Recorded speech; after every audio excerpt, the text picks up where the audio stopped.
Welcome back to an episode of the Iron Pulse Podcast. Today, Kyle and I are going to be discussing virtual fitness.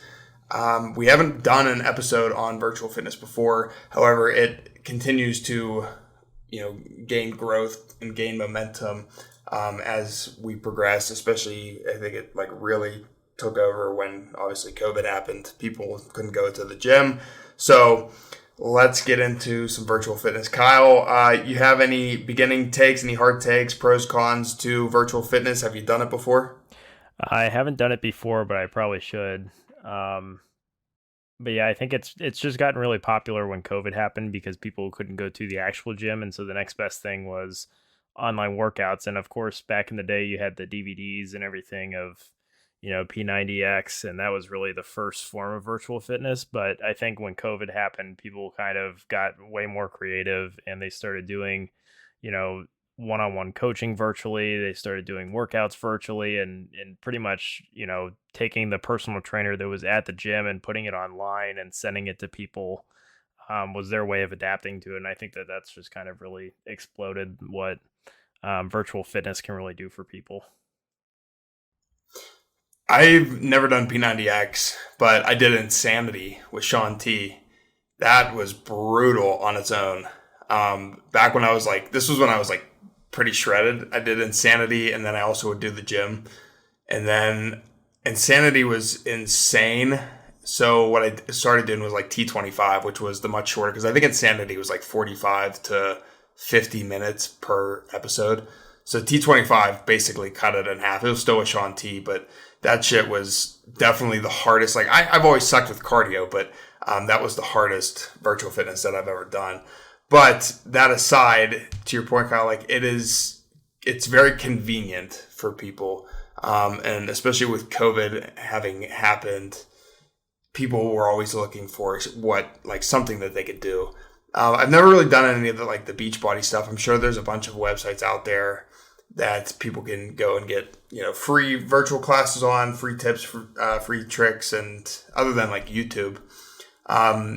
But, a lot of people, they look for the affordability factor behind it, right? So going to the gym, people are willing to pay more, I feel, rather than online fitness. If they see something online, they're not really willing to pay, at least in my opinion, in my experience, $100 subscription on a monthly basis, or an $80 or $100 monthly subscription to do some virtual fitness. I don't know, Kyle, do you have a different take on that? Have you seen or been a part of something different? No, I think if someone's doing online, they're definitely looking for something that's affordable, easy to maneuver around. What's the interface look like, and someone that they either maybe knew previously or maybe trained with, and now they have a virtual platform. I don't think anybody's really looking for something too expensive unless they have the money for it. Right. So other than, the fact that it's convenient, the fact that it may or may not be affordable, what are some other pros and cons that you see with virtual fitness? Well, I think to talk about the pros, I guess, a little bit more is, you can do it in the comfort of your own home. I know that some people maybe feel uncomfortable going to a public gym, and maybe, the online virtual classes are a way for them that they can both feel comfortable and, still get a really good workout in. So I think that's a huge positive. Some of the cons that I can think of just from, what I would see as a con, other people may not, but you don't have the versatility of a full functioning gym, and you also, you're limited to what you have around you. Sometimes with being in a gym, you have a personal trainer, and the personal trainer is more personable if you're talking to them one-on-one, and they're there to help you and show you what to do correctly. So I think there's a lot of pros to being in a gym, because if you have a trainer, they'll, show you the correct way to do things and make sure you're doing things the right way, which you don't really have that if you're doing at-home workouts. But then again, the at-home workouts could be much more simple than some of the super technical specific things that might come with weightlifting in a gym with an actual personal trainer. Right, that and nobody's watching, right? Like I feel like a lot of people don't go to the gym because they feel like people are taking videos, especially nowadays more than ever. People are watching them, and you and I talked to this in the past that some people are terrible and they are filming and they're idiots. But most of the time, people don't really care what you're doing. They, unless you're making a fool out of yourself, then people will look, they'll just, I don't know, catches their eye. But you can choose what you like with, doing a virtual like yoga, meditation, virtual workout.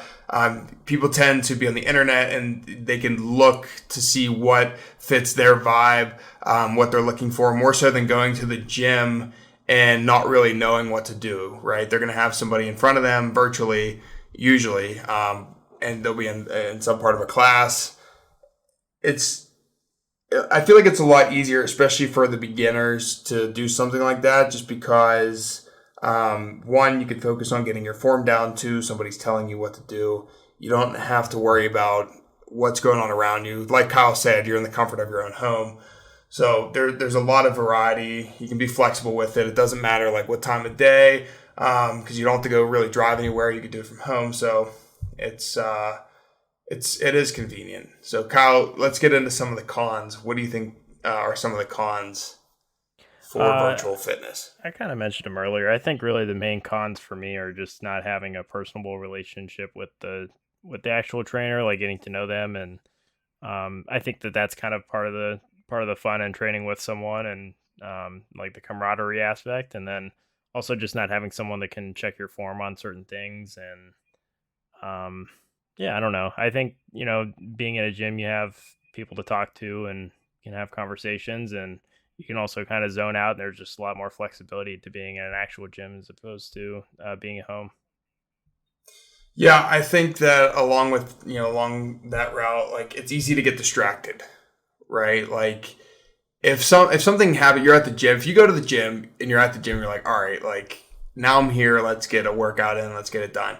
If you're in your living room and you get a text message or a phone call, or you just have that sensation comes over you where you're like, I just don't want to do this.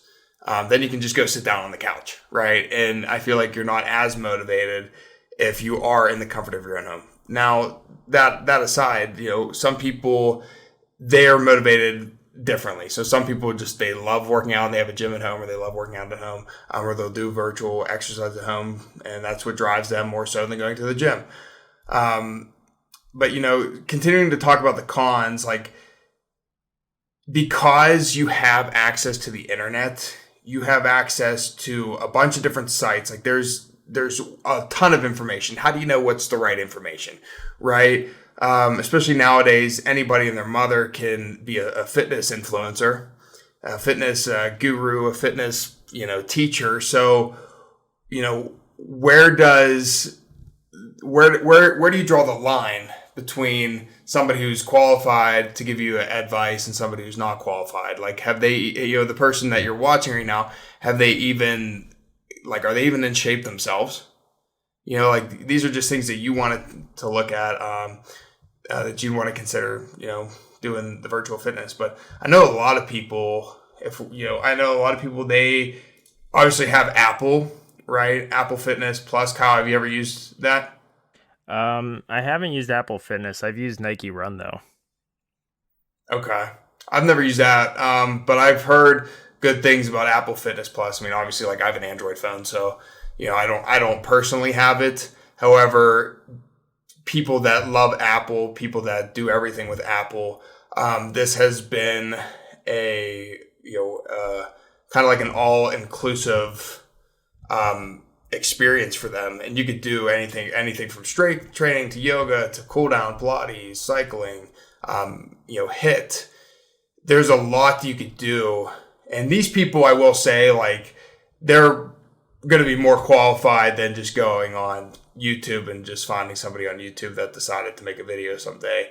But that aside, I'm not going to knock the people on YouTube because I know a lot of them are qualified on there as well. They just don't necessarily have deals with Apple to be on that platform.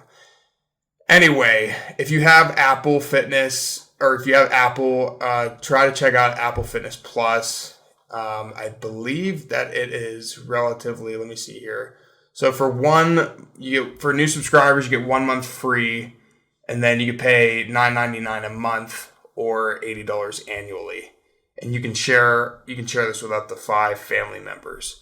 So it does seem to be more reasonable than having a gym membership, or I can't think of the one online fitness place that used to be really big, virtual fitness. It was I think it was something like Beachbody. I think it was more than that. But there used to be one that had like anything and everything. This was probably, to my knowledge, it was probably 3, 4, like 5 years ago. So I don't know where it is now. I haven't really looked at it, but that's my take on it. You can try it out, test it out. I don't know if Android has the same thing. I've never really preferred virtual fitness, but we know somebody who does. Kyle, would you like to give Holly a shout out, direct people to her? Yeah, well, I'll link Holly's link tree in the description as well. But Holly's one of the leaders for Iron Pulse, and she owns her own virtual fitness business, and so she's got she's got a 15-minute 8-week consult call, so you can call her and she'll walk you through what she offers in terms of meal plans and also fitness plans. And then she also has weekly workouts where you can purchase separate workouts for specific body parts in a video library that she has. So she's got a bunch of different varieties. You can work very close with her in one-on-one coaching. And then if you're not into one-on-one coaching, you kind of just want a quick at-home workout, you can purchase any of her workouts in her video library. Along with Holly, Cal Reynolds also trains people. I believe he does most of it virtually, if all of it virtually. I don't think that he teaches anybody online. But he's got a lot of discount codes for a bunch of food. I mean, that's his main channel, right? Is for food, but he's got a bunch of discount codes for food. If you want to message him as well, get in touch with him. He is definitely a shredded person and can help you get on track too. Him and Holly are definitely two of our favorites. We've also been working with them for quite a while, so we can give them the plug there. And then Charlie has got the hookup for a discount on supplements. So I feel like everybody's got food, supplements, clothing. I mean, we've got a pretty decent discount library for everybody with our leaders, I would say. Pretty well rounded. But yeah, be sure to hit them up.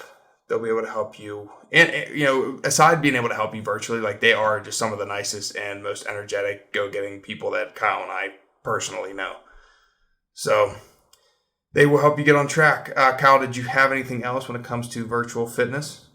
Nope. I think, if you haven't given it a try like myself, definitely something to look into, and it can be super beneficial. And real quick, when we wrap this episode up, this is the last week to take part in our Black Friday-ish special. We know that it's early. We do it early every year, and it's because we don't want to necessarily get lost in the crowd come Black Friday. So you have until the 5th of November at midnight to go shopping. We launched a bunch of new items a couple weeks ago, and we have the fashion show coming up. So Kyle and I, neither one of us knows what will be left, if anything, come the end of this year or the end of November. We have no clue. So if there is something that you want, get it before it's gone. That would be mine and Kyle's best advice. We have sold out of a bunch of sizes. Usually the larger sizes sell out first. So if you're interested in something like that, be sure to get your hands on it. As always, thank you for taking the time to listen. If you found value in the show, please feel free to share with your friends and family. You can come be a part of the Envision Nation Discord. You can follow us on Instagram, YouTube, Facebook, Pinterest, TikTok at Official Iron Pulse. But don't worry, if you prefer email, you can subscribe to the Iron Pulse report by visiting shopironpulse.com. And remember, no matter what you do, be all in.